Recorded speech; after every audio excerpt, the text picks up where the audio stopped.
કોંગ્રેસ ઉમેદવાર રહેલા નિલેશ કુંભાણી સામે કોંગ્રેસ કાર્યકરોમાં હજુ પણ વિરોધ અને નારાજગી યથાવત છે।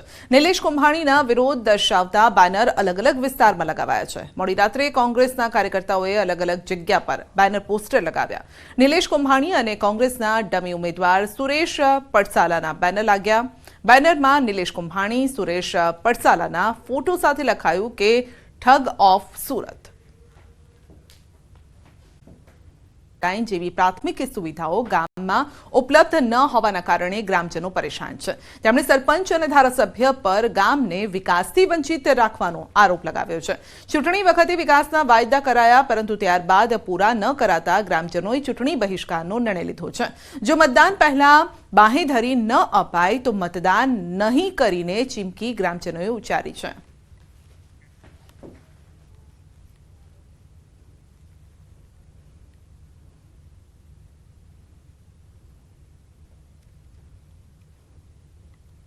છેલ્લા 10 વર્ષથી અમારા ગામની અંદર ભારતીય જનતા પાર્ટીની સરકાર હોવા છતાંય વિકાસના કામોથી અમારું ગામ વંચિત છે। જે દ્રષ્ટિએ જોઈએ તો રોડ, રસ્તા, ગટર આવી કોઈપણ પ્રકારની યોગ્ય જરૂરી સુવિધાઓ મળેલ નથી અને જો આ કામ કરવામાં નહીં આવે તો જેતપુર ગામ આ વખતની 2024ની ચૂંટણીનો બહિષ્કાર કરશે, જેની सरकारे आ बाबतनी नोंध लेवी। अमने मोदी साहेब सामे कोई वांधो नहीं, अमने भाजप सामे कोई वांधो नहीं, अमने फक्त वांधो वर्तमान धारासभ्य अने तेमना सरपंच परिवार सामे छे। 2017 तथा 2022 तेमनी विधानसभानी चूंटणीमां गामने मंदिरना चौगानमां आखा गामनी वच्चे आपेला वचनमांथी फरी गया छे। जो सुधी आनो निकाल ना थाय त्यो सुधी चूंटणी बहिष्कार करवाना छे। राहुल गांधी माता सोनियानी सीट रायबरेलीथी चूंटणी लड़शे। कांग्रेसे तेमना नामनी जाहेरात करी छे। प्रियंका गांधी चूंटणी नहीं लड़े, ज्यारे के अमेठीथी किशोरीलाल शर्माने मैदानमां उतार्या छे। किशोरीलालने सोनिया गांधीना विश्वासु मानवामां आवे छे। राहुल गांधी उमेदवारी नोंधाववा माटे रायबरेली पहोंची गया छे अने तेमनी साथे माता सोनिया गांधी, प्रियंका गांधी, रॉबर्ट वाड्रा, अशोक गहलोत पण छे। कांग्रेस अध्यक्ष मल्लिकार्जुन खड़गे पण हाजर रह्या।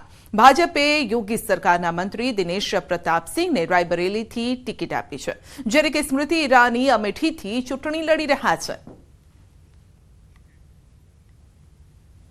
कांग्रेस पर आकरा प्रहार। कांग्रेस नेता राहुल गांधी पर बैठक ने लईने कर्या जे वार के मैं पहला ज कह्युं हतुं शहजादे हारी जशे, हवे रायबरेलीमां रस्तो शोधी रह्या छे। हुं पण कहूं छुं, अरे डरो मत, भागो मत।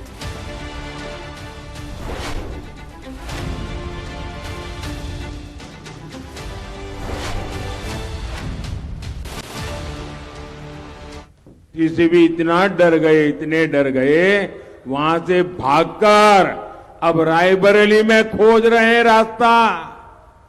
ये लोग घूम घूम कर सबको कहते हैं डरो मत। मैं भी आज उन्हें कहता हूं और बड़े जी भर के कहता हूं, अरे डरो मत, भागो मत। तबक्कामां तमाम राजकीय पक्षों एडी चोटीનું જોર લગાવી રહ્યા છે, ત્યારે રાજકીય પક્ષોના નેતાઓ પોતાના અલગ અલગ અંદાજમાં ચૂંટણી પ્રચાર કરી રહ્યા છે। નાંદોદ વિધાનસભામાં છોટાઉદેપુરના લોકસભાના ભાજપ ઉમેદવાર જશુ રાઠવાએ પ્રચારનો નવો રંગ અપનાવ્યો છે અને સાથે જ નર્મદા જિલ્લા ભાજપ પ્રમુખ ઘનશ્યામ પટેલ અને નાંદોદ વિધાનસભાના ધારાસભ્ય ડોક્ટર દર્શના દેશમુખ 1 લાખથી વધુ લીડ સાથે જીતાડવા કમર કસે છે। ગામડાઓમાં આદિવાસી મત લેવા રાત્રિના સમયે ખાટલા બેઠક જાહેર સભાઓ યોજી રહ્યા છે। ભરૂચ ભાજપમાં ભગવો લહેરાશે તેવો વિશ્વાસ વ્યક્ત કર્યો છે।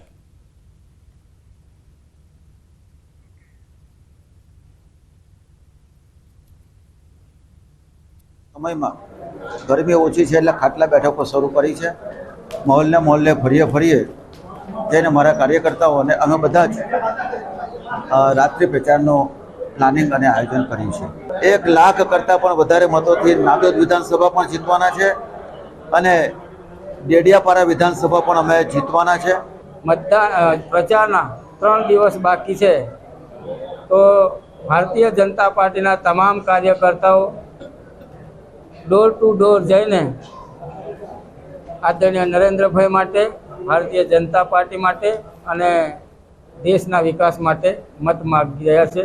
રાજ્યગુરુના નિવેદન પર ભાજપની પ્રતિક્રિયા છે. આરોગ્ય મંત્રી ઋષિકેશ પટેલે નિવેદનને વખોડ્યું છે. રાષ્ટ્રપિતા મહાત્મા ગાંધી માટે આવા શબ્દો ઉચિત નથી, તો સન્માનપાત્ર લોકોનું કોંગ્રેસ સન્માન નથી કરતી.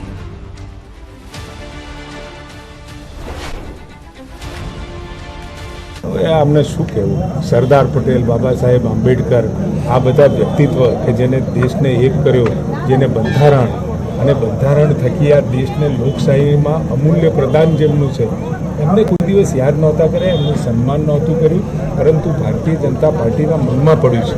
હવે જે સન્માન જે કરવા પાત્ર લોકોનું સન્માન પણ એ લોકો નહોતા કરી શક્યા, એ સરદાર પટેલને પણ વિસરાવવાનો પ્રયત્ન કર્યો, બાબા સાહેબને કેટલો અન્યાય કર્યો, ઇતિહાસ ગવા છે. અને અત્યારે રાહુલ ગાંધીની સરખામણી મહાત્મા ગાંધીજીની સાથે સરખામણી કરી અને બંનેના વ્યક્તિત્વ કે જે રાષ્ટ્રપિતા ભારત દેશના કહેવાય, ગાંધીજી જેવો વેશ ધારણ કરી પ્રચાર કરતા નવસારી બેઠકના કોંગ્રેસના ઉમેદવાર નૈશદ દેસાઈએ પણ રાજ્યગુરુના નિવેદન પર પ્રતિક્રિયા આપી છે. આખા મુદ્દાથી હાથ ખંખેરતા તેમણે કહ્યું છે કે તેમનું વ્યક્તિગત નિવેદન હશે, પાર્ટી હાઈકમાન્ડનું સત્તાવાર નિવેદન નથી.